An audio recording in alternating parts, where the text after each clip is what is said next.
खडेकोलावलीमध्ये आत्ताच्या एक तासापूर्वी एक फायरिंगची घटना घडलेली आहे. त्याच्यामध्ये एक बुंदी नावाचा एक आरोपी आहे आणि दुसरा एक प्रेमगुंडा. या दोघांच्यामध्ये काही वादावाद होऊन त्या ठिकाणी आपसामध्ये वादावादी झाली. 10 ते 15 जण त्या ठिकाणी होते आणि त्याच्यामधून एक जण आहे वर्मा म्हणून आहे तो जखमी झालेला आहे. त्याच्या पायाला गोळी लागलेली आहे. सध्या त्याला शिवनेरी हॉस्पिटलला ॲडमिट केलेलं आहे. आता आपल्या ताब्यामध्ये प्रेमगुंडा आणि त्याबरोबरचे 3 साथीदार असे 4 जणांना आपण त्यांना ताब्यात घेतलेलं आहे. स्पॉटवरती आपल्याला अजूनही काही फायरिंग केल्याचे काही पुरावे आपल्या स्पॉटवरती मिळाले. आपला तपास सुरू आहे. यापूर्वी या आरोपीपैकी 2 ते 3 आरोपींचे यापूर्वीचे रेकॉर्ड आहे. त्या अनुषंगाने आमचा पोलीस तपास सुरू आहे.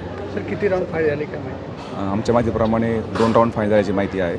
अजूनही जखमीकडे आणि इतर लोकांकडे आमची विचारपूस सुरू आहे. त्या अनुषंगाने काही गोष्टी काही वेळामध्ये अजून क्लिअर होतील. याच्यामध्ये एक जण जखमी आहे. वर्मा नामाचा एक मुलगा जो आहे त्यामध्ये जखमी झालेला आहे. त्याच्या पायाला गोळी लागल्याची माहिती आहे आणि त्याला शिवनेरी हॉस्पिटल उल्हासनगरला सध्या उपचारकरता भरती केलेला आहे. फायरिंगचं कारण आदत काय माहिती पडेल? अजून तरी आपसामध्ये वाद असं प्राथमिकदृष्ट्या लक्षात येत आहे.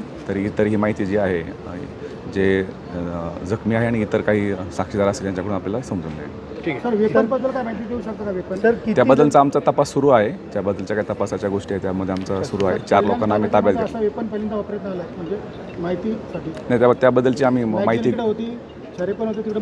ठीक आहे.